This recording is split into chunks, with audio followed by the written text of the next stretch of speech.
Hello everyone, सत श्री अकाल, आदाब, नमस्कार। आपका होस्ट एंड दोस्त राज सिंह फिर से आपके सामने एक नया नोटिफिकेशन लेकर आ चुका हूं। जैसा कि आप जानते हैं कि कोई भी अपडेट आती है या कोई वैकेंसी से लेकर या कोई हमारी जानकारी आती है, मैं आप तक तुरंत पहुंचाता हूं और हम और आप दोनों मिलकर उसको फुल जानकारी करते हैं।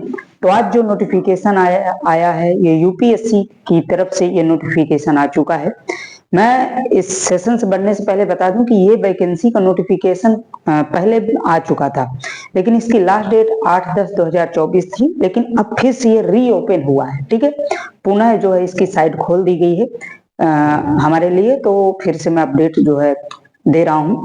तो जो कैंडिडेट अभी इसमें फॉर्म नहीं भरे हैं, जो भर चुके हैं पीछे साइड में जब ये ओपन हुई थी, तो वो नहीं भरेंगे। बाकी जो नहीं भरे हैं उनके लिए ये मौका फिर से होने वाला है। ठीक है, तो इसके बारे में फुल जानकारी करेंगे और साथ में इसके बारे में जानेंगे कि किस प्रकार से सिलेक्शन होगा, किस किस डिपार्टमेंट में पोस्टें ये जो है वैकेंसी आई हुई है, सब कुछ जानने का इसमें प्रयास करेंगे।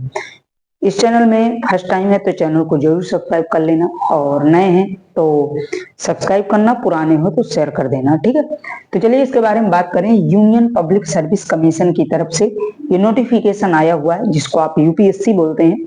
ठीक है, यूपीएससी जो कि संघ लोक सेवा आयोग होता है, ये ऑल इंडिया के स्टूडेंट इसमें भर सकते हैं, या तो यूनियन टेरिटरीज के स्टूडेंट हो या तो स्टेट के हों। कोई भी क्षेत्र से आप आते हैं तो आप इसमें फॉर्म अप्लाई कर सकते हैं। ठीक है, अप्लाई जो इसमें डेट दी गई है, रीओपन हुई है, जो कि 18/10/2024 से इसका रीओपन हो चुका है। पुनः इसकी साइट खोल दिया गया है। लास्ट डेट है 22/11/2024 तक। ठीक है, नवंबर तक 22 तारीख तक आप भर सकते हो। इसके बाद में इसका कोई जो है रीओपन नहीं होने वाला है, क्योंकि दोबारा ये चांस आपके लिए दे रहा है। ठीक है, तो जो कैंडिडेट, मैं फिर से बता रहा हूं, जो कैंडिडेट इसमें फॉर्म फिलअप कर चुके हैं वो दोबारा नहीं करेंगे, जो नहीं किए हैं वो इसमें डालेंगे। ठीक है, क्योंकि रीओपन हुआ है तो हो सकता है कई जो है स्टूडेंट इसमें डाल दिए होंगे। जो भी मेरे भाई हैं बहुत से डाल भी दिए होंगे, कोई अभी रह गए होंगे, उनके लिए फिर से ओपन हो चुका है।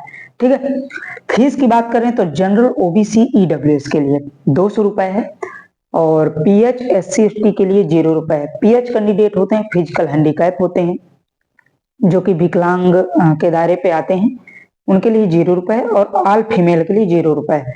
फीमेल कोई भी कैटेगरी से आती हैं, मतलब वो जनरल हो, ओबीसी हो, कोई भी कैटेगरी से हैं, उनके लिए 0 रुपए है। ठीक, फीमेल के लिए एज लिमिट इसमें जो दी गई है 21 से लेकर 30 साल तक इसमें एज है। ठीक है, एज लिमिट को विशेष ध्यान रखेंगे। आपको जो कंसीडर आपकी की जाएगी 1/1/2024 और 1/1/2025 तक आपको जो है 30 साल से ज्यादा नहीं होना चाहिए और 21 साल से कम नहीं होना चाहिए। तो ये आप अपने जो है आधार कार्ड में जो भी आप डॉक्यूमेंट है उसमें आप देख लेंगे, और अपना जो है वैसे अपना डेट ऑफ बर्थ निकाल लेंगे कि 21 और 30 साल के बीच होना चाहिए। ठीक है, और जो जैसे कि सभी में दिया जाता है कि एज रिलैक्सेशन का जो प्रावधान चलता है वो इसमें भी दिया गया है।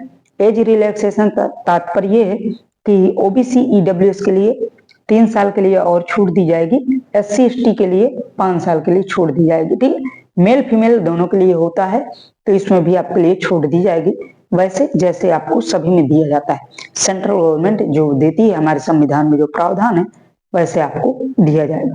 ठीक है, क्वालिफिकेशन की बात करें तो क्वालिफिकेशन आपको जो है इंजीनियर डिग्री होना चाहिए, या तो आप इंजीनियरिंग डिग्री आप कर रहे हैं, मतलब या अपेयरिंग में है या पास आउट हो चुके हैं, तो दोनों कंडीशन में आप फॉर्म फिलअप कर सकते हैं। ठीक है, जैसे 4 वर्षीय इंजीनियर डिग्री होती है, तो यदि आप 3 वर्ष कंप्लीट कर चुके हैं, 1 वर्ष आपका बचा हुआ है 1 ईयर, तो आप अपेयरिंग में हैं। ठीक है, तो अपेयरिंग वाले भी इसमें आप फॉर्म डाल सकते हैं, और पास आउट हो चुके हैं तो आप फॉर्म तो डाल ही सकते हैं। ठीक है, उसके लिए भी दिया गया है, तो दोनों कैंडिडेट इसमें डाल सकते हैं, अपेयरिंग और फाइनल डिग्री वाले भी। टोटल जो इसमें पोस्ट है 232 पोस्टें हैं। 232 पोस्ट इसमें टोटल भी आई हुई हैं। बाकी इसमें अब कोई भी अपडेट होता है तो जो है मैं आपको बताऊंगा। ठीक है, तो अभी तो इतनी ही जो है पोस्टें हैं, 232 ही हैं। बाकी इसमें अभी अभी नोटिफिकेशन में कोई ऐसी चर्चा नहीं की गई कि आपकी जो है बढ़ेंगी या घटेंगी, अभी बस टोटल पोस्टें ही दिया गया है। ठीक है, अब इसमें पोस्टें कई हैं और जो आपकी एलिजिबिलिटी है इसमें भी दिया गया है कि कौन सी पोस्ट में क्या एलिजिबिलिटी चाहिए। तो पोस्टें इसमें 4 है बेसिकली। पहला है सिविल इंजीनियरिंग की पोस्ट है, दूसरी जो है मैकेनिकल इंजीनियरिंग की पोस्ट है, तीसरी जो पोस्ट है आपकी इलेक्ट्रिकल इंजीनियरिंग की पोस्ट है, और चौथी जो है इलेक्ट्रॉनिक्स एंड टेलीकम्युनिकेशन की है। ठीक है, तो ये 4 पोस्टें हैं जो कि आपकी एलिजिबिलिटी जो इसमें दिया गया है, आपको पास या पेयरिंग होना चाहिए, पास हो या पेयरिंग में हो इंजीनियरिंग डिग्री में। ठीक है, इंजीनियरिंग जो कर रहे हैं उनके लिए ही है, बाकी और कोई नहीं इसमें भर पाएगा। तो इंजीनियरिंग डिग्री वाले ही इसमें जो है भर पाएंगे, बाकी आपको पास हो या पेयरिंग में है, दोनों इसमें कैंडिडेट इसमें फिलअप कर पाएंगे। चारों पोस्टों के लिए एलिजिबिलिटी सेम है, एलिजिबिलिटी का कोई ऐसा अलग अलग प्रावधान नहीं दिया गया है। ठीक है, तो जो भी आपके भाई हो या बहन हो या आपके कोई जानकारी में हो, तो आप उनको जरूर आप सूचित कर दीजिएगा कि ये वैकेंसी आई हुई है, फॉर्म फिलअप कर दें। ठीक है, मैं इसका लिंक डिस्क्रिप्शन बॉक्स में भी दे दूंगा, बाकी वहां से भी आप फिलअप कर देंगे तो कर दीजिएगा। बाकी और कोई आपको इंक्वायरी चाहिए तो वहाँ व्हाट्सएप नंबर भी है, या आप मुझसे कमेंट भी डायरेक्ट कर सकते हैं, वहां से भी मैं आपको रिप्लाई दे दूंगा। ठीक है, कोई भी इसमें पहले तो मैं डाउट छोड़ता नहीं हूँ, यदि कोई मुझसे रह गया हो, कोई छूट रह गई हो, कोई बताने में कोई जो है मुझसे भूल हो गई हो, तो आप कमेंट में मुझसे जरूर आप पूछ सकते हो। ठीक है, आगे बात करें जो इसमें सिलेक्शन प्रोसेस है, तो सिलेक्शन किस प्रकार से होगा। सिलेक्शन आपको पेपर फर्स्ट होगा और ऑब्जेक्टिव टाइप पेपर ही होगा। ठीक है, ऑब्जेक्टिव डिस्क्रिप्टिव पेपर नहीं होगा, पेपर सेकंड होगा।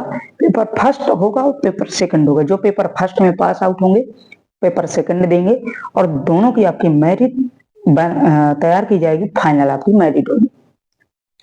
अब इसमें क्या सिलेबस होगा, कौन कौन से सब्जेक्ट पूछे जाएंगे, तो जैसे देखो सिविल इंजीनियरिंग के लिए, तो सिविल इंजीनियरिंग का काम क्या होता है, तो पेपर फर्स्ट प्री होगा जिसमें आपको जो है सबका अलग अलग सिलेबस है, प्री भी अलग है सभी का और मेंस भी अलग है। मेंस मतलब पेपर सेकंड और फर्स्ट दोनों का सिलेबस अलग अलग है। ठीक है, मैकेनिकल इंजीनियरिंग का भी अलग है, इलेक्ट्रिकल इंजीनियरिंग का, इसमें बेसिकली देखो इलेक्ट्रिकल जैसे आप हैं किए हुए हैं तो इलेक्ट्रिकल वाले इलेक्ट्रिकल आपका सब्जेक्ट आपको पूछा जाएगा। ठीक है, टेलीकम्युनिकेशन में इसमें भी अलग जो है पूछा जाएगा, तो सबका सिलेबस अलग है। ठीक है, तो इस वीडियो में संभव नहीं था, मैं अगले में पूरा सिलेबस अगले में लेकर आऊंगा। इसका सिलेबस भी अलग है, मैकेनिकल इंजीनियरिंग का भी अलग है, इलेक्ट्रिकल इंजीनियरिंग का भी अलग है और टेलीकम्युनिकेशन का भी अलग है। तो आप डाउट एक भी मत रखिएगा कि सिलेबस सबका सेम, सिलेबस भी अलग है, क्योंकि साइडें अलग हैं। सिविल इंजीनियरिंग का काम अलग होता है, तो जो काम होता है जो पढ़ाया जाता है वहीं से पूछा जाएगा, तो अलग अलग सिलेबस है पूरा। ठीक है, तो इस प्रकार से पूरा जो है सिलेबस दिया हुआ है। ये पेपर फर्स्ट और सेकंड सभी में लागू होगा, इसमें कोई ऐसा नहीं दिया गया है कि अलग अलग है। मतलब चारों पोस्टों में पेपर फर्स्ट होगा, देन इसके बाद पेपर सेकंड होगा, देन इसके बाद आपका जो है फाइनल मेरिट तैयार की जाएगी। तो ये पूरा जो है प्रोसेस है सिलेक्शन प्रोसेस का। ठीक है, तो आपके लिए कोई डाउट नहीं छोड़ा मेरा, तो ये जो है संभव है। ठीक है, बाकी आप डेट याद रखेंगे, रीओपन हुआ है। बहुत से कैंडिडेट इसमें कंफ्यूज हो जाते हैं कि ये डेट तो चली गई, ये है वो है, नहीं, फिर से रीओपन हो चुका है। ठीक है, तो इस प्रकार से आप फॉर्म भरेंगे। बाकी कोई अभी आप नहीं भरे हैं तो जरूर भरिए, इंजीनियर डिग्री है या कोई आपके जो है जानकारी में है तो उनको भी ये सेशन जरूर शेयर करिए।